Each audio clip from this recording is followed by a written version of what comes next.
I wanted to do something more interesting with my life. I loved young children and enrolled in a program to study early childhood education in the English city of Birmingham the following year.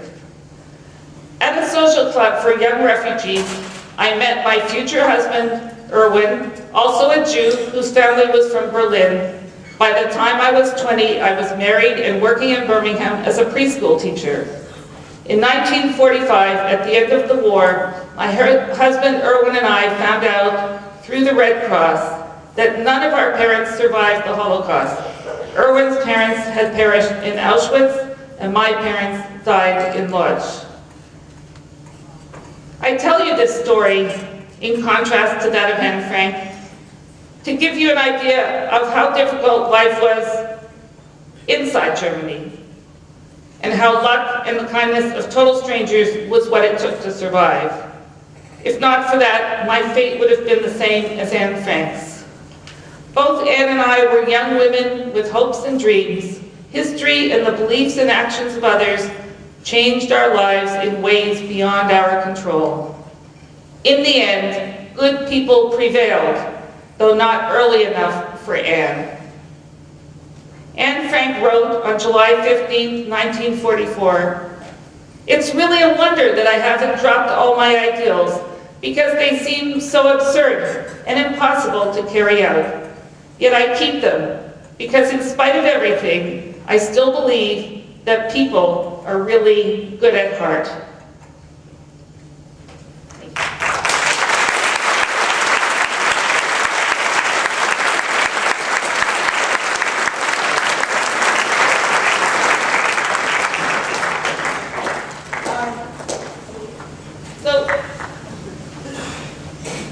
I call her Grandma. Laura would be interested in any questions you have. Oh, wait a minute, we have the picture. Should we? Yeah, where's the remote? Down there. Somebody.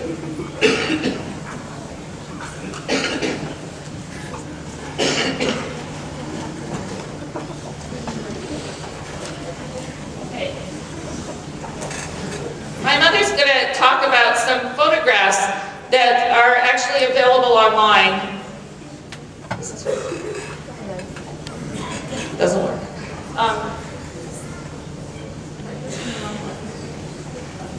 There we go. No, that's not the first one though. Okay, these pictures are actually now part of the digital archives at the U.S. Holocaust Museum in Washington. When the U.S. Holocaust Museum was founded in the 80s and 90s, they went around different communities where there were a lot of people who survived the Holocaust and asked them to donate anything they had that could be helpful for people to learn about the Holocaust. So my mother donated some of these pictures. They're online. You can look them up under her maiden name. And some of them she took herself with her little camera that she brought with her from Germany.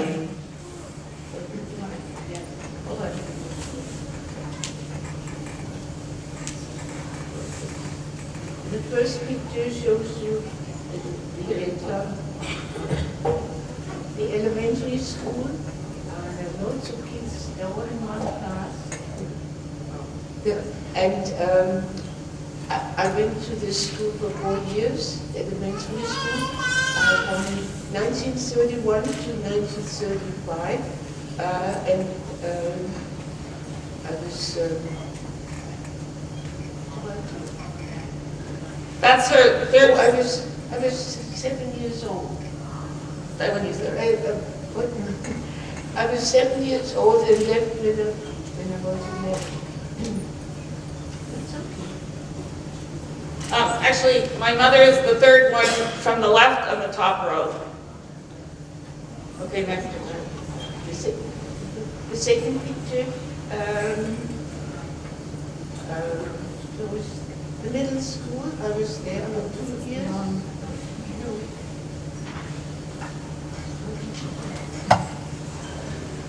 I'm sorry.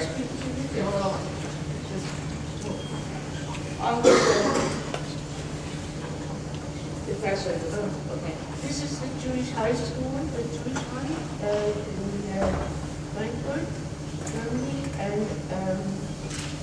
there from 1935 to 1938. And the school was closed. Okay, this is going backwards.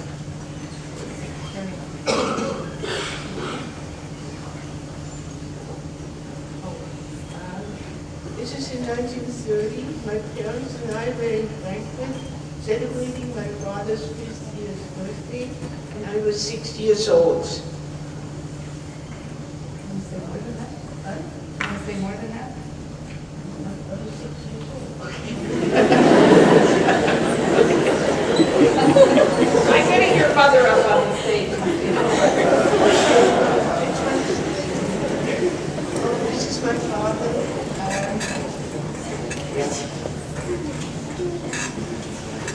I took this picture before 1935, and it shows my father labeling his samples. He put them into trunks and traveled to different larger cities in Germany to take go to big stores, and he took whatever they wanted,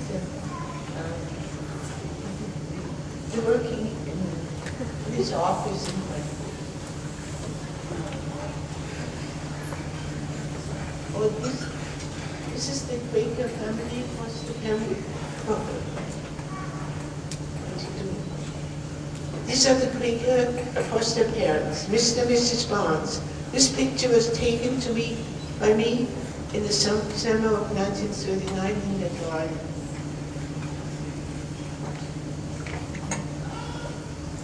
I was walking in Birmingham in 1943 on the street. I was 19 years old. And this picture is from the end of the war, when the war finished in 1945. I was 21. And the day was called Victory D-Day, marking this historical and memorial day. The pictures were taken in a photo booth. I don't know these things, it's old fashioned. And everyone took their pictures. They were on the street and you could just go in and take their pictures.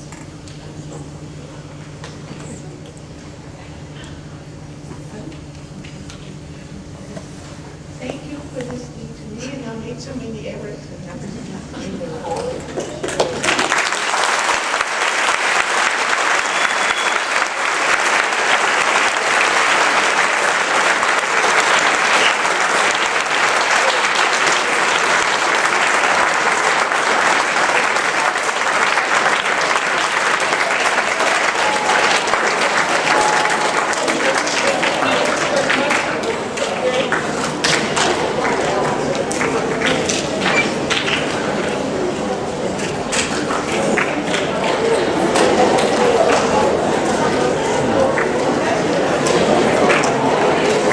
Okay, ladies and gentlemen, very nice job. Another round of applause for our presenters today. We thank them very much for their time and effort and for traveling to Southern Cayuga to present to our students. And as you know, this is an incredible honor for us here at Southern Cayuga with some national landmarks that also have a tree, a sapling, and what you see in front of me is the Anne Frank tree sapling. So it is a huge deal for us. And again, in our area, we are the only school to have this honor. So it's something we all should be very proud of and very thankful for to Mr. Zimper and the students and those that wrote the grant application to have this sapling. So a wonderful honor for us. And again, thank you to our presenters here today. And again, for all of you, thank you for your attentiveness. So at this time, can I have these folks on this side please exit through the exit sign? Folks on this side, please exit through this exit sign. Those in the middle, hang tight, hang tight.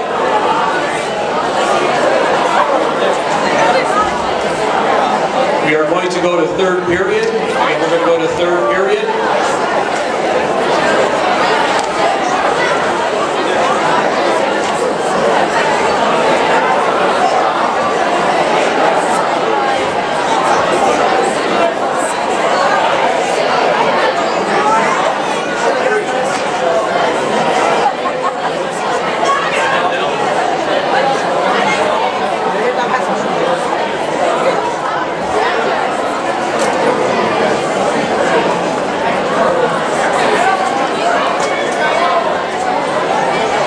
if we can have some students enter